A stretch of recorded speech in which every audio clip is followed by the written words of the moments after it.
Tanto y haced discípulos a todas las naciones, bautizándoles en el nombre del Padre y del Hijo y del Espíritu Santo, enseñándoles que guarden todas las cosas que os he mandado. Y he aquí yo estoy con vosotros todos los días, hasta el fin del mundo. Amén. Amado Dios, gracias te damos en el nombre poderoso de Jesús, por darnos el privilegio, por darnos la vida, Señor, de poder venir a un lugar como este, para congregarnos con el propósito de adorarte, con el propósito de exaltar tu santo nombre, con el propósito, Señor, de tener comunión unos con otros, de orar juntos, pero también de edificarnos con tu palabra, Señor.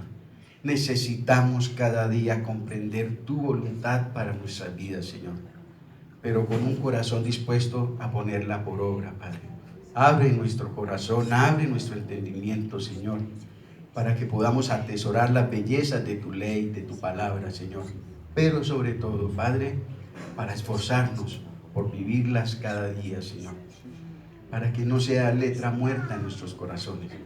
Esa palabra sea viva y eficaz, Señor. Y es viva y eficaz cuando cada uno de nosotros tomamos la decisión radical de ponerla por obra en nuestro diario vivir, en nuestras decisiones, con nuestras actitudes, en nuestras palabras, que siempre tu palabra la tengamos presente, Padre. Bendice pues, Señor, esta tu palabra, en el nombre de Jesús, amén. Amén. Bien puedan, mis amados hermanos. En la voluntad del Señor, hoy y el próximo domingo voy a estar enseñando acerca de un tema que es común para casi todos nosotros como iglesia. Para otros es desconocido, pero igual, tanto para unos como para otros, es palabra de Dios. Amén. Y lo necesitamos. Si ya lo sabemos, vamos a recordarlo. Si no lo sabemos, vamos a aprender. Y es un asunto bien importante que tiene que ver con una de las ordenanzas que Jesucristo estableció para la iglesia, y es el bautismo en aguas. Vamos entonces, este y el otro domingo, estar hablando acerca de ese tema bien puntual, el bautismo en aguas, la ordenanza de este mandamiento. Para empezar, a manera de introducción, permítame leerles una reseña histórica de un hermano llamado Justo González, y una de sus obras más famosas se llama precisamente La historia de la cristiandad. Un hombre muy documentado, un hombre muy preparado en esto que tiene que ver con la historia de la iglesia. Cuando leemos la Biblia es muy importante este contexto histórico y cultural. Es muy importante. Nos amplía, nos da una cosmovisión mucho mejor de lo que Dios quiere hablarnos en su palabra. Tenemos que abrirnos cuando estudiamos la palabra del Señor, y hay que abrir lugar en ese estudio al contexto histórico y al contexto cultural.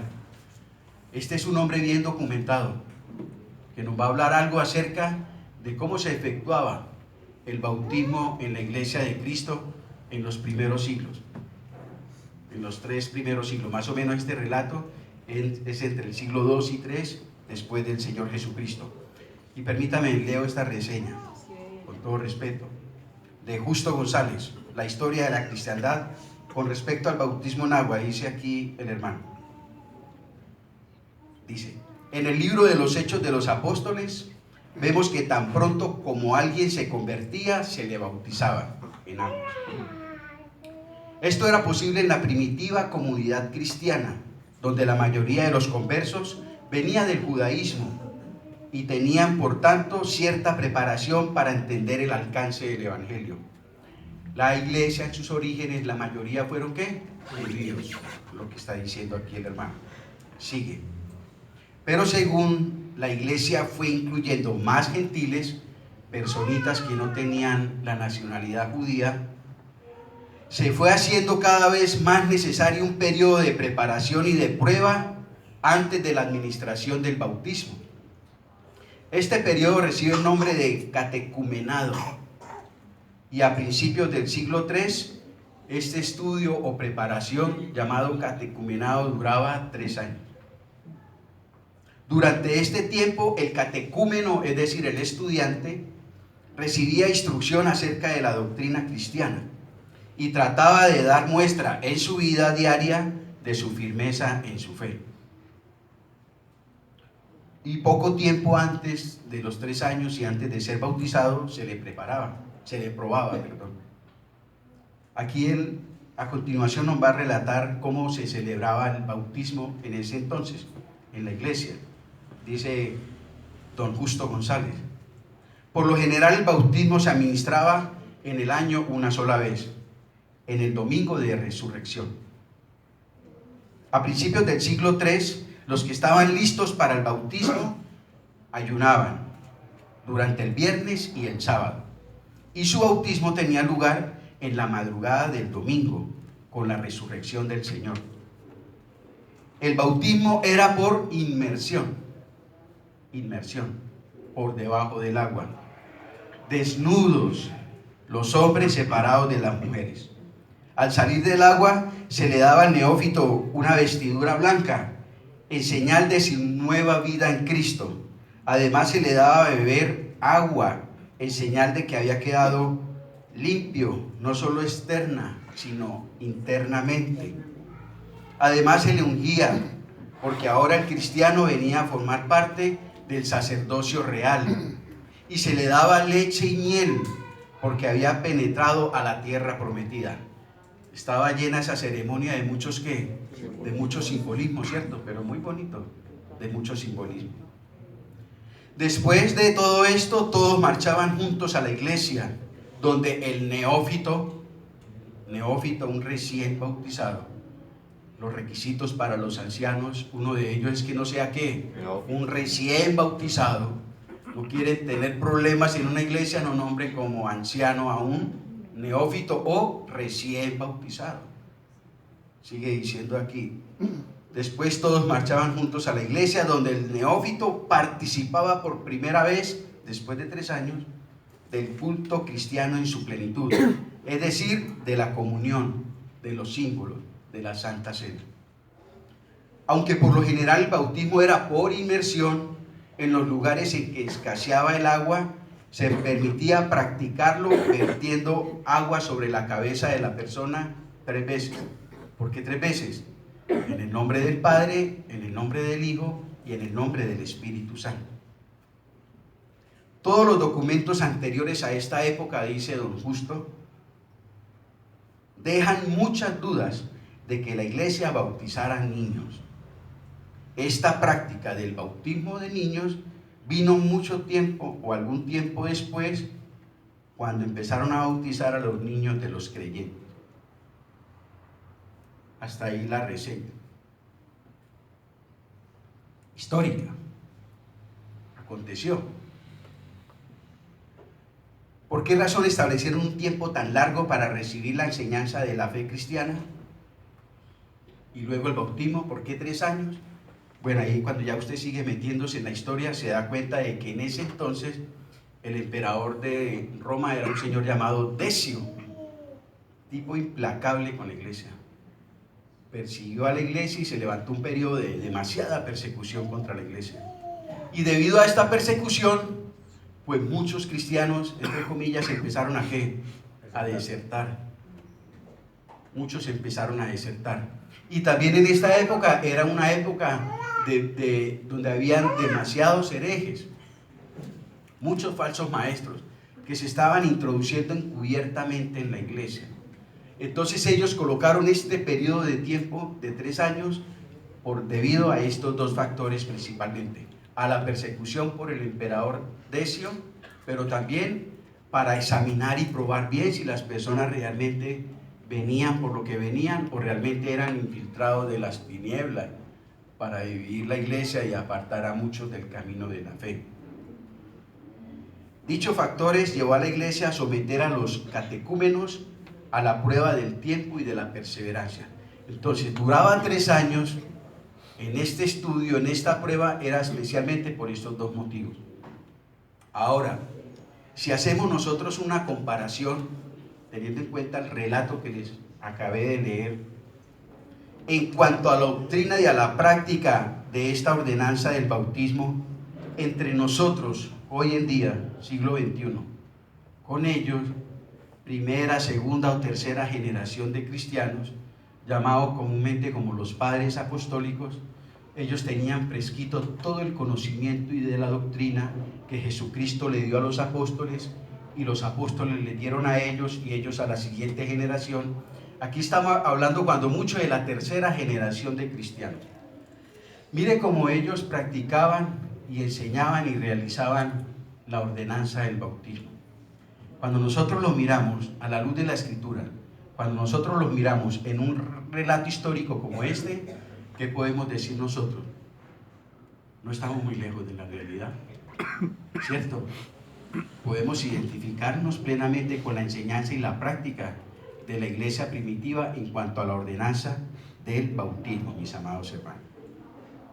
Lo que ellos enseñaron y practicaron en cuanto a este punto es lo mismo que nosotros practicamos y enseñamos. La razón, ambas generaciones, ellos como la nuestra, 21 siglos después, poseemos la misma fuente. ¿Cuál es? La palabra de Dios. Nada ha cambiado. Culturas han pasado, generaciones han pasado, pero la palabra de Dios, ¿qué? Sus enseñanzas, ¿qué? Ahí están.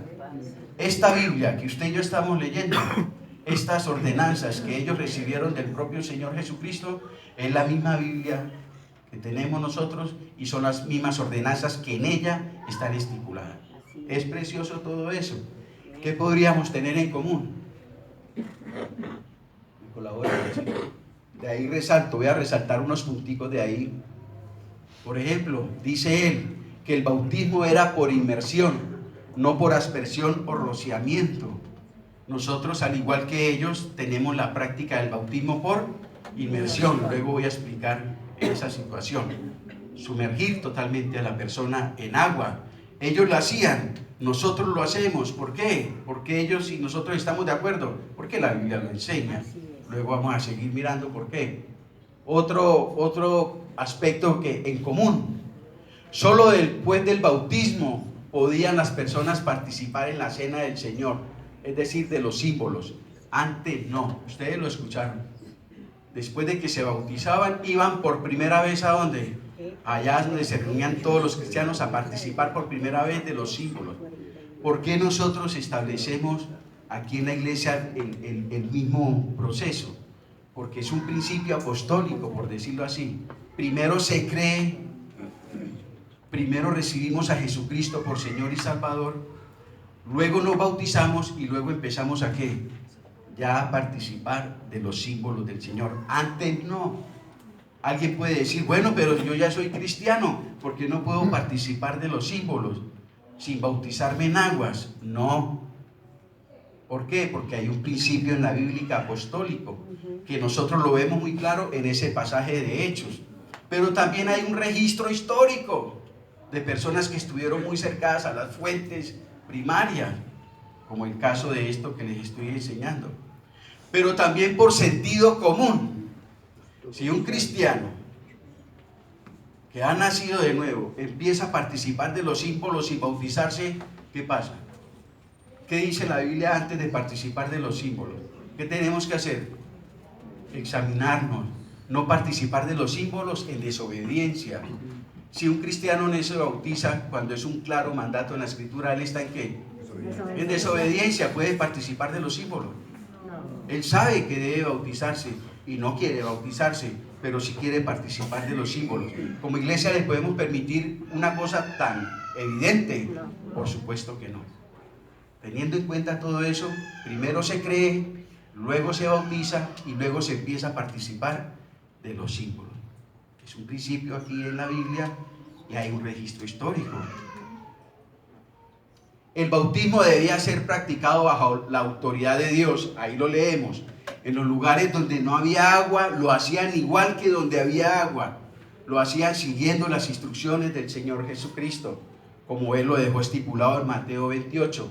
¿Cómo lo hacían? Haciéndolo en el nombre del Padre, en el nombre del Hijo y del Espíritu Santo. Nosotros lo hacemos, ellos también lo hacían. ¿Por qué lo hacemos los dos en común? ¿Por qué lo hacían ellos y por qué lo hacemos nosotros también? Porque la Biblia lo dice. No es una casualidad, ¿cierto? No es ninguna casualidad, sencillamente porque la Biblia lo enseña. Ellos lo sabían y nosotros lo sabemos por la Escritura. No fue una práctica de la iglesia en sus comienzos el bautizar niños. Tampoco nosotros bautizamos niños. Luego les voy a explicar por qué. Ellos no lo hacían. En el Nuevo Testamento no se ve ni un registro del bautismo de un infante. No se ve por ninguna parte en la Biblia el bautismo de niños. La iglesia, la generación que siguió al Señor Jesús y a los apóstoles, tampoco lo hicieron. Tampoco lo hicieron. Mucho menos nosotros. No porque ellos no lo hayan hecho, porque la Biblia lo enseña. Ahí hay ejemplos bien claros y palabra bien fiel para tener en cuenta. Realizamos un curso nosotros. A ellos le llamaban catecumenado, un curso de instrucción en doctrina fundamental a las personas que se iban a bautizar. ¿Qué hacemos nosotros? Realizamos un curso de doctrina fundamental con los recién convertidos, antes de ser bautizados. ¿Con qué propósito? Con el propósito de afirmar en ellos las doctrinas básicas del Evangelio del Señor Jesucristo y tratar de darles una claridad escritural de lo que significa a la luz de la Escritura que el bautismo en agua. Es importante esta doctrina. Esta doctrina no es de carácter general. Le escuché en estos días a un predicador decir que no hay que prestarle tanta atención. Bueno, yo discrepo de la opinión de él, lo respeto, pero lo discrepo, porque esta es una doctrina fundamental. No es una doctrina general de la Escritura, es una doctrina fundamental de la Escritura. ¿Por qué? Porque una doctrina fundamental de la Escritura perfectamente se puede malinterpretar, sacar de sus contextos y terminar en una ¿qué? En una herejía. Díganme ustedes si no es herejía, por ejemplo, en la Iglesia Católica Romana, que ellos bautizan los niños. Pregunten cuál es la finalidad y el propósito de ellos con el bautismo de niños.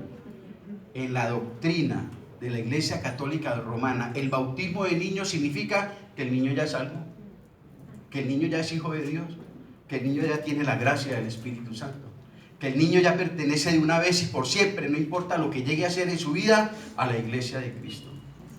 ¿Cómo vamos a estar de acuerdo en eso? ¿Quién dijo que por bautizarme en aguas yo me convierto en hijo de Dios? ¿En dónde lo dice la Biblia? No lo dice la Biblia. Pero ellos, aparte del sacramento, ellos no son ordenanzas, ellos hablan son de sacramentos, que son dos palabras muy distintas, parecidas pero distintas. Ordenanzas son mandatos de Cristo, órdenes de Cristo a la iglesia, y sacramentos son mandatos de hombre para los hombres, que tienen una particularidad los sacramentos, que tienen la particularidad de que ellos lo interpretan como que esos sacramentos nos ayudan en la salvación de nuestras almas. Son 7 sacramentos, entre otros, dicen que el matrimonio es un sacramento. El matrimonio es una concesión, ni siquiera es una ordenanza. ¿O quién han obligado? ¿Dónde dice en la Biblia que nos tenemos que por obligación casar? El matrimonio Dios lo dejó como una ¿qué? Como una concesión, no es un mandamiento. Tampoco sirve para nada para la salvación. El bautismo tampoco sirve para la salvación. La confirmación, la confesión con un sacerdote y todos estos sacramentos, ellos dicen que todos ellos tienen implicaciones salvíficas en la vida de las personas. Díganme si eso no es una herejía. La salvación es solo porque, ¿qué? Por fe en Jesucristo.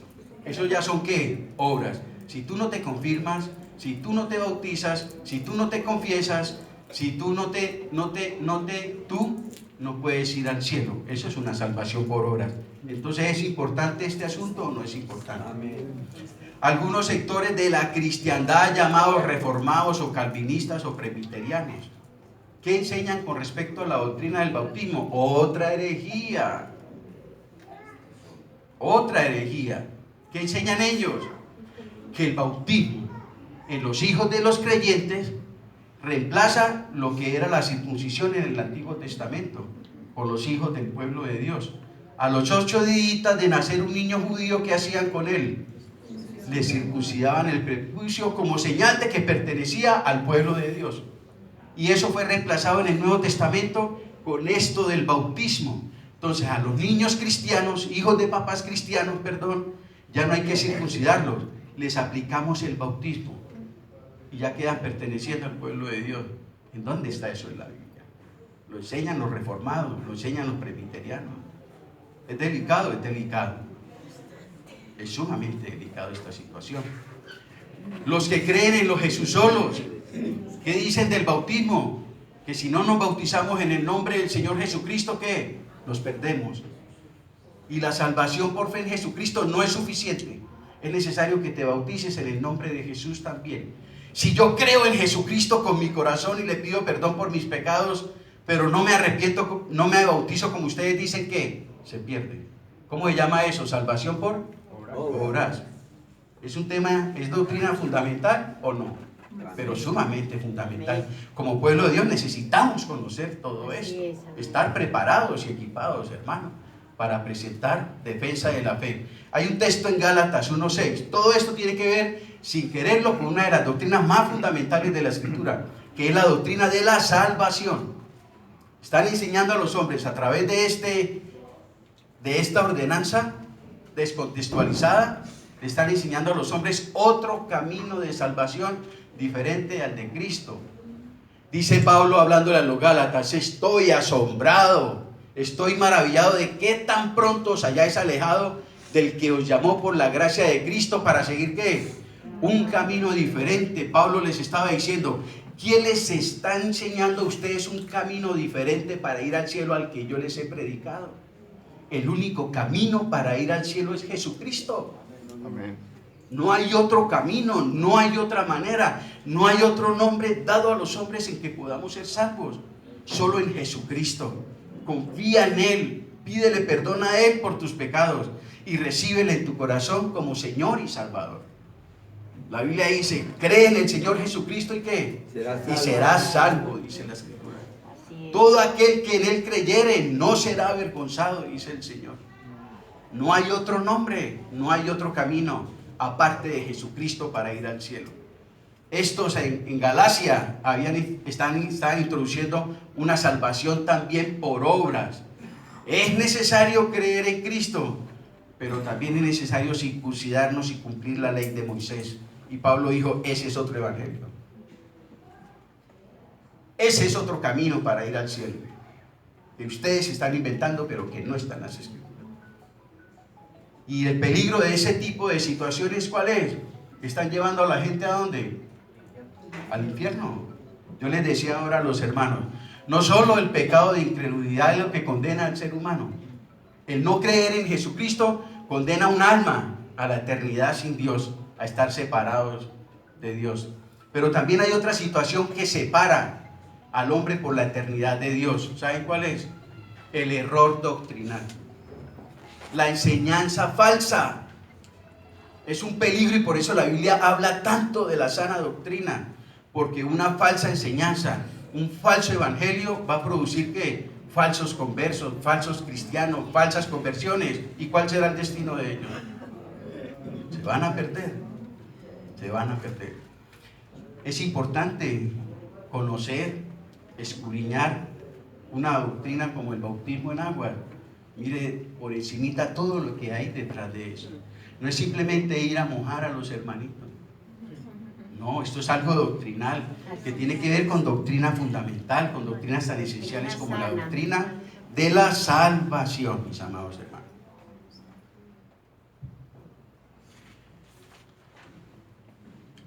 Las ordenanzas para la iglesia son dos.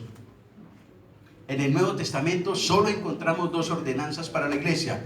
¿Por qué en el Antiguo Testamento no las vemos? Porque la iglesia no estaba en el Antiguo Testamento.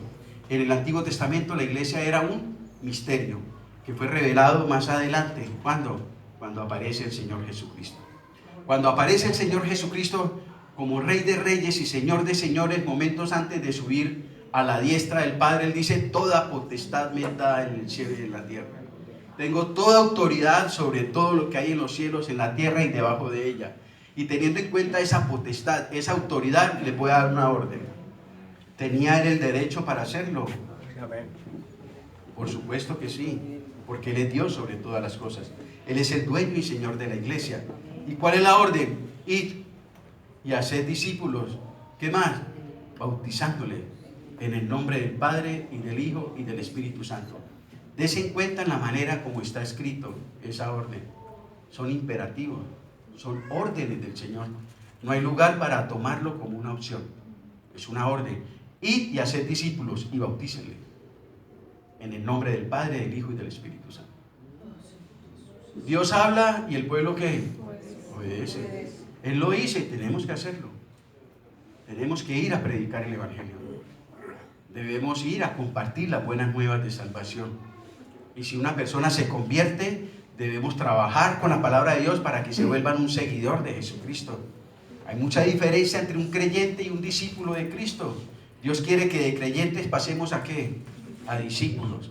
Por eso Él dice, vayan y hagan discípulos. Pero un discípulo se empieza en primer lugar con la conversión. ¿Y cómo se convierte? En primer lugar escuchando el Evangelio de Jesucristo. Él se convierte y ahí mismo la iglesia, el Señor provee los medios para que esa persona empiece a aprender, a alimentarse y en el tiempo a convertirse en un discípulo. Un término sencillo para describir la palabra discípulo. ¿Cuál? Un seguidor. Un discípulo es un seguidor de Jesucristo. Y la segunda ordenanza es la cena del Señor. Esas son las dos ordenanzas que el Señor instituyó para su iglesia. Luego lo leemos, yo les doy la referencia, Lucas 22, 19 al 20. Esas son las dos ordenanzas que Cristo estableció para el pueblo de Dios, la iglesia de todos los tiempos. Son de carácter obligatorio, por decirlo así, no son opcionales. Yo no me puedo convertir y yo veré si me bautizo, yo me veré si no, yo voy a esperar que pase el invierno y cuando estemos en un veranito, esa gente dice que va a un río, más bien espero en el río. No, eso es ya. En el Nuevo Testamento las personas creían y se bautizaban inmediatamente. ¿Y no nos acabaste de leer que demoraban 3 años? Pero les leí el contexto histórico, porque se demoraban 3 años. Pero una persona apenas cree, debe empezar a obedecer al Señor. Y uno de los primeros mandamientos con que se encuentra un cristiano es este: bautícese en el nombre del Padre, del Hijo y del Espíritu Santo. Lo hago porque obedezco. El bautismo. El bautismo en agua. ¿Qué significa el bautismo cristiano? Esa fotografía ilustra muy gráficamente el acto de bautizar a un creyente por inmersión. ¿Qué significa el bautismo en aguas? Hay por lo menos 3 cosas que el bautismo quiere explicar. Es decir, este acto, este rito del bautismo, cuando se realiza, hay por lo menos 3 cosas de las cuales nos habla. En primer lugar, es un acto de confesión. En primer lugar, ¿qué es el bautismo en aguas? Es un acto de confesión. Cuando el cristiano se bautiza, está públicamente declarando ante todo el mundo, ante la iglesia, ante su familia, ante Dios, de que él ahora pertenece ¿a quién? A Jesucristo. Es un acto público de confesión. Yo ahora pertenezco a mi Salvador y su nombre es Jesucristo. He rendido mi vida a Él y esta es una demostración. Esto que estoy haciendo, dice Él, es una demostración de que he rendido y seguiré rindiendo mi vida al Señor. Entonces, en primer lugar, es un acto público de confesión, donde Él declara para quién está dispuesto a seguir viviendo de ahora en adelante, desde el momento en que recibió a Jesucristo en su corazón. En segundo lugar, es un acto de obediencia. Es un acto de confesión pública de su fe en Jesús, pero también es un acto de obediencia. Mateo 28, 19. El bautismo no es una opción para el creyente, como les decía ahora. Es una orden, es un mandato del Señor. No es coherente para un cristiano decir que Cristo es su Señor y no obedecer un mandato tan explícito en las Escrituras como este. desde que yo empecé en el Evangelio, a mí me caló en los huesos este versículo. Lucas 6:46, nunca se me ha olvidado. Desde muy empezando en el Evangelio. No recuerdo si lo leí o lo escuché. Lucas 6:46, me caló, lo tengo aquí. Dice el Señor: ¿por qué me llamáis Señor, Señor, y no hacéis lo que yo digo? Es un desafío la vida cristiana, ¿cierto? No es vivir como yo quiera. Yo vengo del mundo donde yo soy quien mando en mi vida. Yo soy el que tomo mis decisiones. Yo soy el que elijo el camino por donde caminar. Yo soy el que hago con mi vida lo que yo quiero. Nadie tiene, no le doy permiso a nadie para que viole ese derecho. Yo soy el Señor y el gobernante de mi vida. Yo veré qué hago con mi dinero. Yo veré qué hago con muchas situaciones en mí. Pero resulta que cuando llegamos a los pies del Señor Jesucristo, ese tipo de mentalidad cambia. Ya no vivo yo, dice Pablo. Es Cristo el que vive en mí. Entonces ya no es lo que yo piense, ya no es lo que yo quiero, ya no es lo que yo diga. Ya es que Lo que el Señor diga.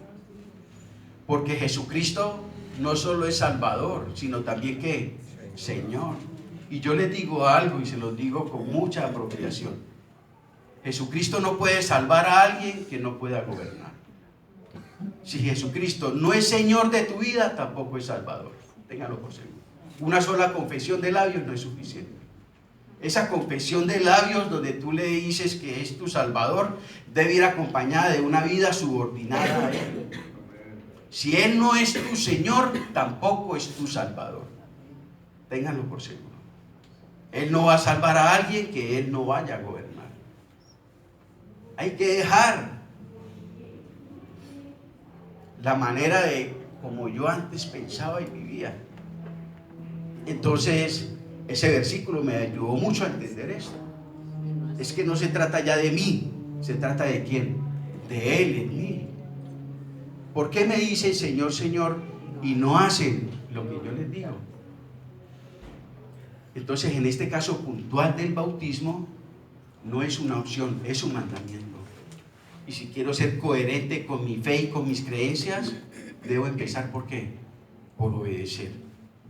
El bautismo de un nuevo creyente, según el modelo bíblico, se guía a la conversión. Hechos 2:41. Colabórenme, macho.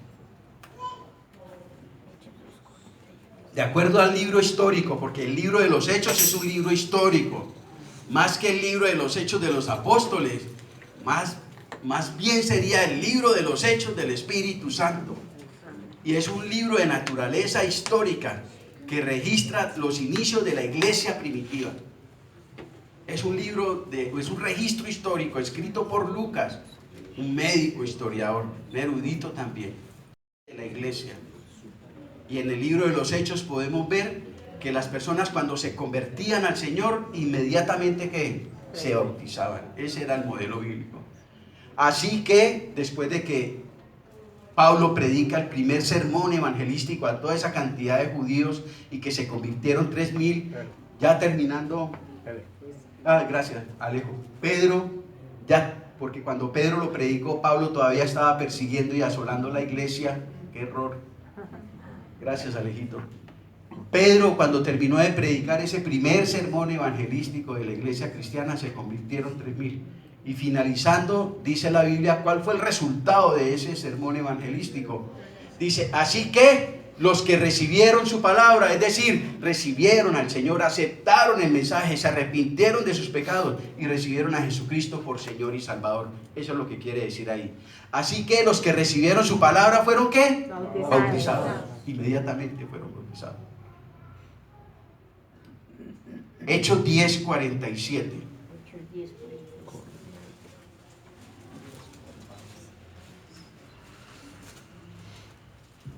Entonces respondió Pedro, allá con la familia de Cornelio, más adelante voy a hablar un poquito. ¿Puede acaso impedir el agua para que no sean bautizados estos que han recibido el Espíritu Santo también como nosotros? Ay, hermano, y en ese versículo donde dice que ellos creyeron, yo no veo por ninguna parte de que ellos creyeron a la predicación del Evangelio. Pero hay un caso bien puntual. si ustedes lo notan, que hablan de que ellos verdaderamente se convirtieron. ¿Cuál? A ver, los estudiosos de la Biblia. No aparece el verbo creer.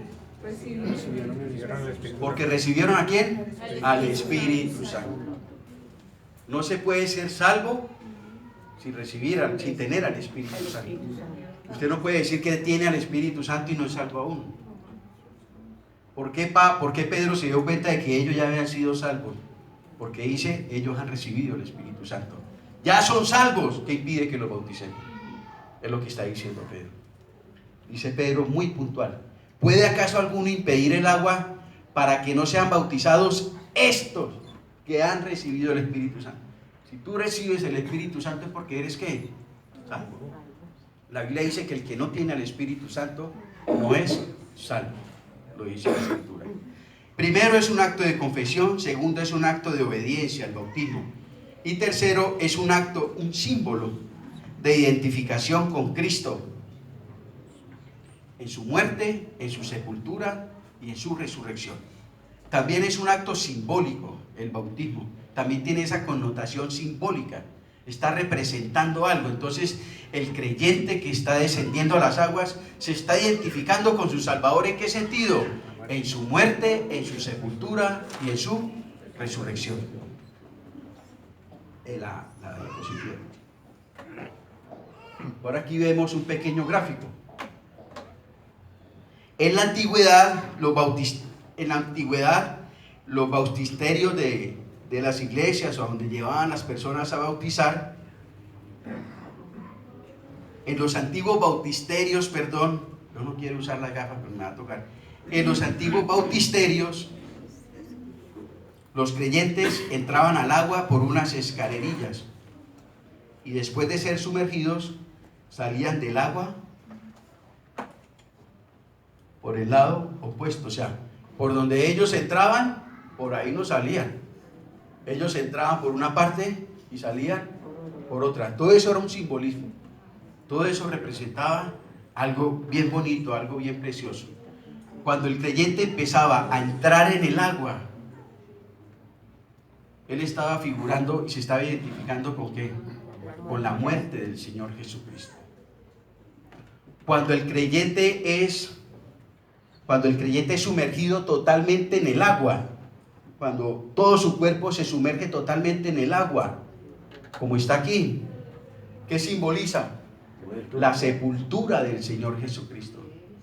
Jesucristo murió y fue ¿qué? Sepultado. Es decir, también tiene una connotación de que cuando nosotros nos vamos a bautizar en aguas, vamos a sepultar a nosotros mismos, vamos a ir a nuestro propio ¿qué? Velorio. Vamos a ir a nuestro propio velorio. Entonces a ti te sumergen en el agua y sales, simbolizando ¿qué? La resurrección del Señor Jesucristo en vida. Entonces salió usted, pero ¿quién quedó aquí sepultado? El viejo hombre, el viejo, cargado de vicios, que amaba el licor, que amaba la mentira, la droga, la fornicación. Ahí queda sepultado. Chao viejo, ahí te dejo, no más me acuerdo de vos. De aquí para adelante soy ¿qué? Una nueva. El diablo siempre va a querer recordarle lo que usted era en el pasado. Cuando venga eso a su mente, acuérdese dónde está su viejo. No se deje atormentar. Él fue sepultado allá, simbolizando la sepultura de Cristo. Qué bonito, ¿cierto? Todo lo que simboliza, mire todo lo precioso que hay detrás del bautismo. Cuando estoy entrando me estoy identificando con la muerte de Jesús.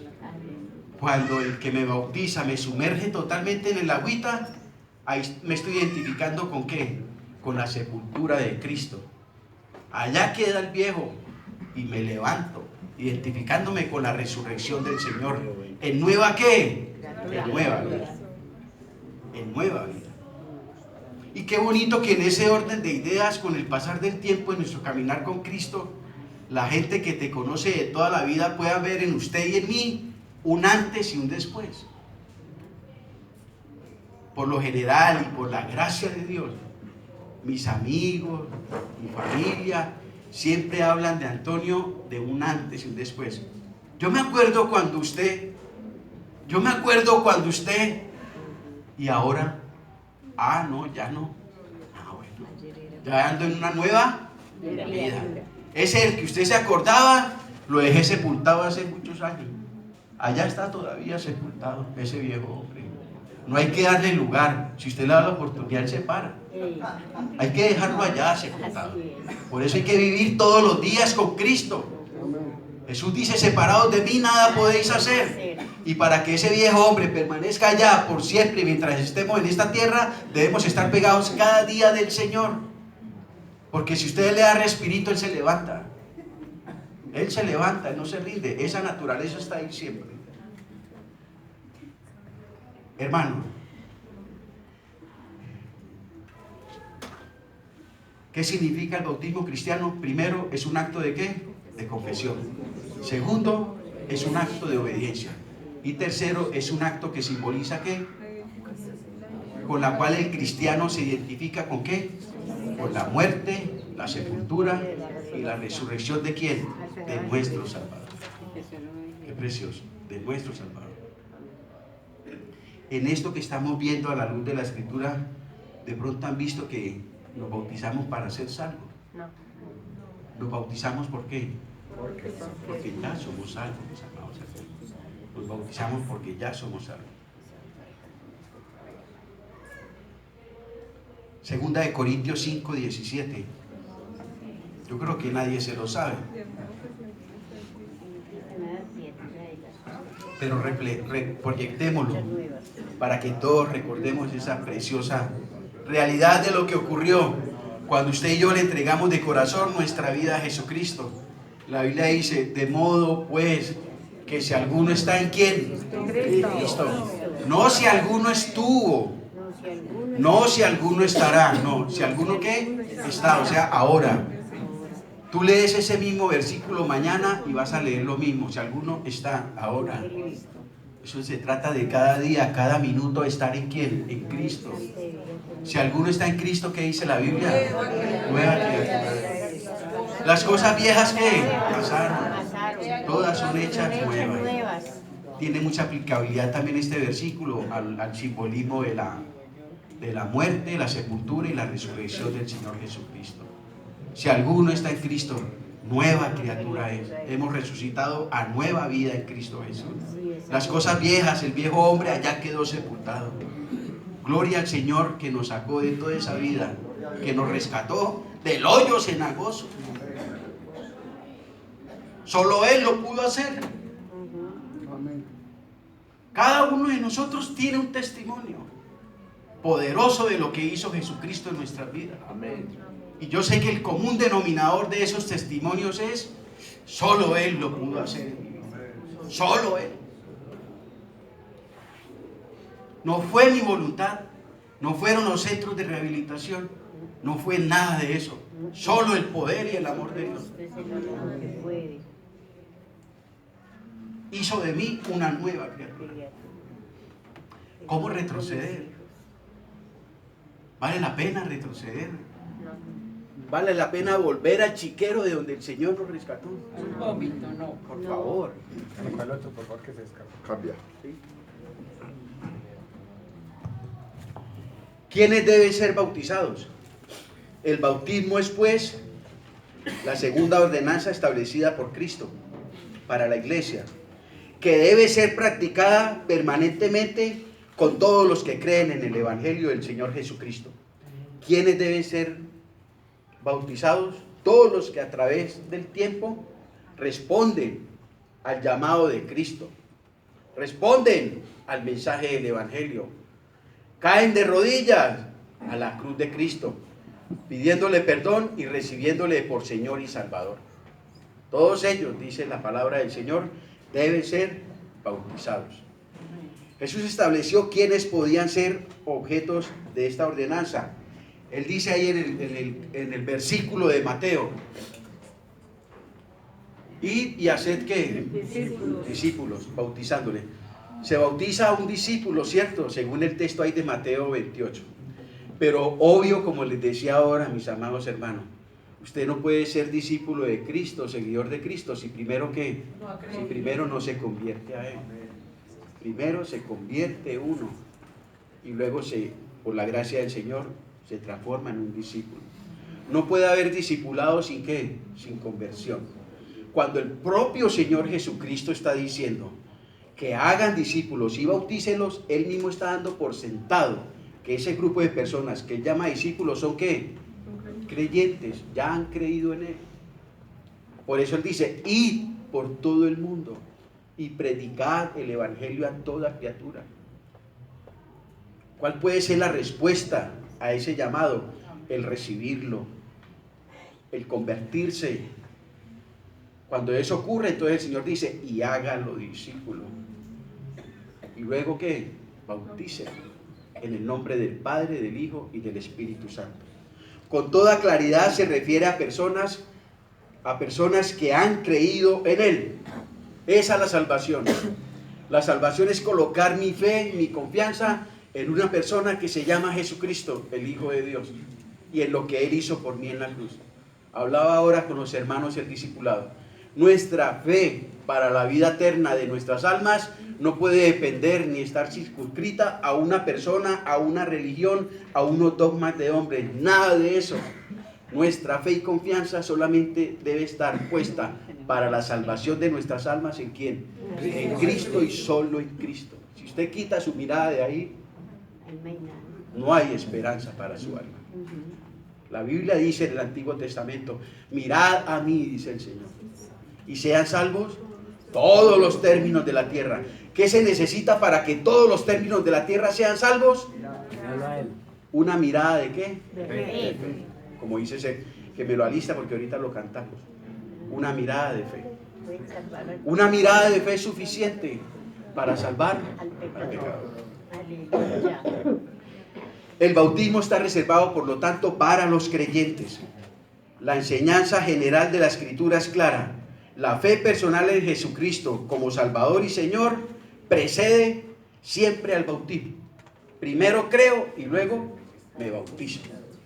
Miremos algunos pasajes más. Hechos, capítulo 8, verso 12. Primero se cree, primero se escucha el Evangelio, luego se recibe en el corazón y después nos bautizamos. O sea, de ahí podemos desprender verdades como ¿qué? Que el bautismo en aguas no es necesario para la salvación, porque yo me bautizo porque ya soy ¿qué? Santo. Mire lo que dice la Escritura. Pero cuando creyeron a Felipe el evangelista, él estaba predicando en Samaria, ¿qué ocurrió? ¿Qué predicaba él? Él anunciaba el evangelio del reino de Dios y el nombre de Jesucristo. Cuando ellos creyeron, ¿qué? Se bautizaron. ¿Se da cuenta? ¿Se da cuenta? Primero es la fe, primero es el creer y luego el acto de obediencia. Ya me bautizo porque empiezo a obedecer al Señor. Hechos 8:12, 36-38 con el eunuco etíope. Mire que en la mayoría de esos versículos aparece siempre el verbo creer.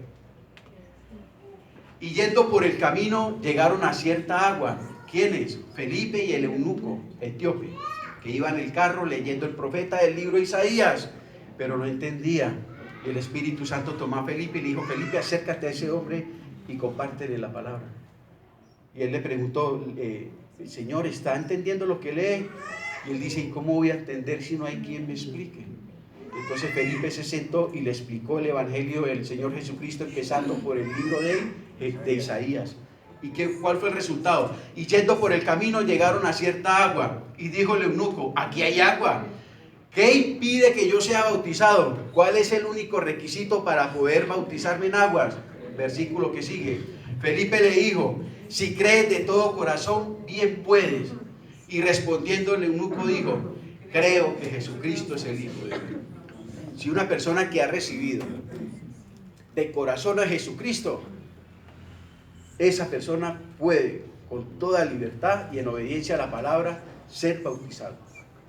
Para ser bautizado con la ordenanza, para ser bautizado en aguas, el único requisito es creer en el Señor Jesucristo. Ay, hermano, pero si yo no alcancé a hacer el estudio con ustedes. No podemos decir lo que la Biblia no enseña. ¿Cuál es realmente el requisito para ser bautizado? Creer. ¿En quién? Creer en Jesucristo, es decir, ser salvo primero, por medio de la fe en Jesús. El bautismo no tiene nada que ver con la salvación, es un acto de obediencia. Y el 38, y mandó parar el carro y descendieron ambos al agua, Felipe, el eunuco, y le ¿qué? Y le bautizó. Hechos 16, 32 y 34.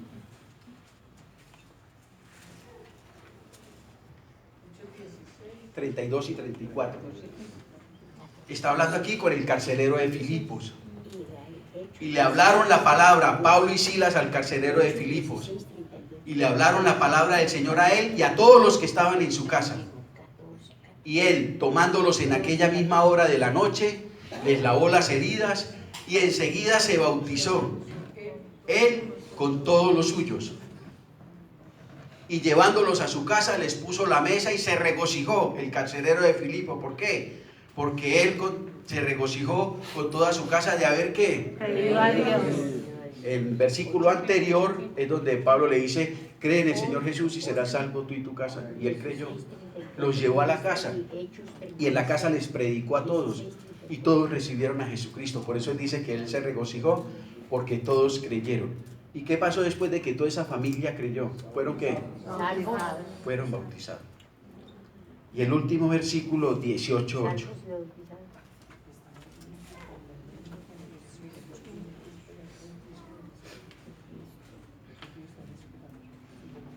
18:8.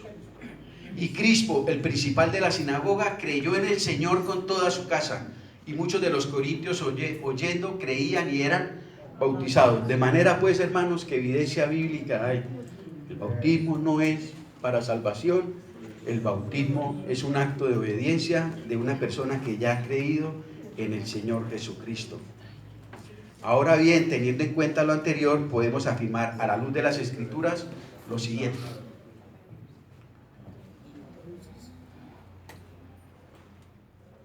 No, gracias. Primero, el Espíritu Santo no se recibe en el momento del bautismo.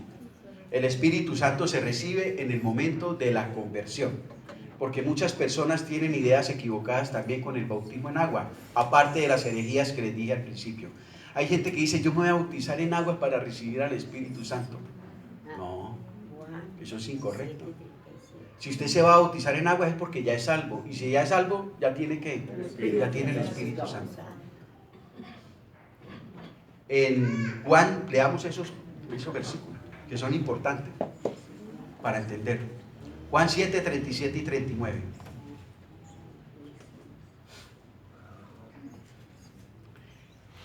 En el último y gran día de la fiesta, Jesús se puso en pie y alzó la voz diciendo, si alguno tiene sed, venga a mí y beba. El que cree en mí, como dice la Escritura, de su interior correrán ríos de agua viva. Esto dijo del Espíritu que habían de recibir los que creyesen en Él. ¿Se da cuenta? Esto dijo del Espíritu que habrían de recibir los que creyesen en Él. Con la conversión viene aparejado también ¿qué? La presencia del Espíritu Santo en esa persona hasta que esté en esta tierra. Uno empieza a ser templo o morada del Espíritu Santo. ¿Cuándo llega el Espíritu Santo a la vida de una persona? Cuando esa persona recibe a Jesucristo por Señor y Salvador. No en el momento del bautismo. Pues aún no había venido el Espíritu Santo porque Jesús no había sido aún glorificado. Pero la parte A dice, esto dijo del Espíritu que habían de recibir los que creyesen en ¿qué? Los que crean en Jesucristo. Él ha prometido que recibirían perdón de pecados, vida eterna, pero también ¿qué? Al Espíritu Santo. También por allá lo dice el que apunta Efesios 1:13. En Efesios 1:13 también lo pueden encontrar. No lo vamos a leer.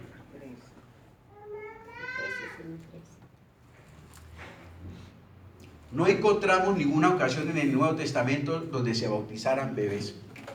Y hay que ponerle sentido común a las cosas. ¿Usted cree que un niño de 8 días de nacido puede escuchar, puede entender, se puede arrepentir y puede en un acto de fe recibir a Jesucristo por Señor y Salvador? No.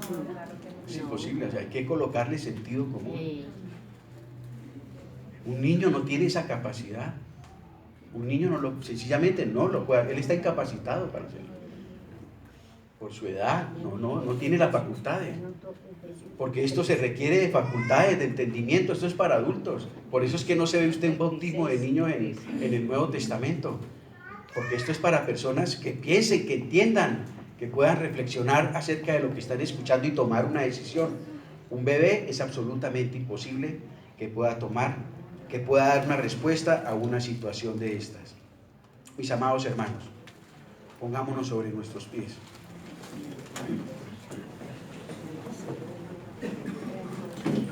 Voy a seguir el otro domingo terminando el tema de la voluntad del Señor. Vamos a seguir viendo un poquito más acerca del bautismo de niños. Quiero ampliar un poquito más, porque resulta y pasa que me encontré con una joya.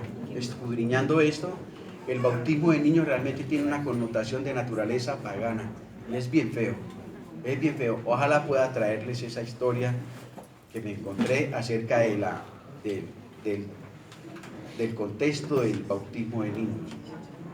Vamos a ver qué compromiso adquiero cuando me bautizo y cuál es el modo o la forma correcta para bautizar. Eso lo vamos, si Dios nos presta la vida, a ver el próximo domingo y a terminar esto del bautismo de niños. Entonces, ¿qué es el bautismo? ¿Qué simboliza? Es un acto de confesión pública, es un acto de obediencia y es un acto donde el creyente se identifica con la muerte, sepultura y resurrección de Jesucristo. ¿Quiénes se pueden bautizar? Única y exclusivamente los que tienen fe en el Señor Jesucristo para la salvación de su alma. No hay otro requisito, no hay otra manera. Si usted no ha creído de corazón en el Señor Jesucristo como Señor y Salvador, no se bautice. ¿Sabe por qué? Porque si se bautiza, lo único que va a hacer es ir a mojarse. Se va a desamojar nomás. Si usted de corazón verdaderamente cree, se puede bautizar. Cantemos el himnito y terminamos. ¿Cuál era? Una mirada de fe. Padre, te doy gracias en el nombre de Jesús, Señor, por tu palabra que nos edifica, que nos instruye, que nos enseña. Señor, muchas veces tomamos estas doctrinas tan elementales, tan importantes para nuestras vidas y las echamos en el baúl del olvido, Señor, porque damos por sentado que ya lo sabemos todo. Señor, ayúdanos a estar recordando permanentemente todas las instrucciones y doctrinas de tu palabra, y más en estos últimos tiempos de tanto engaño y de tanta apostasía, Señor, para que nuestra fe, nuestra mirada no se desvíe de aquel que es el autor y consumador, nuestro Señor Jesucristo. Bendice tu palabra, Señor, y permite que ella lleve fruto en nuestros corazones para la gloria de su nombre. Amén. Dios me lo bendiga. Amén.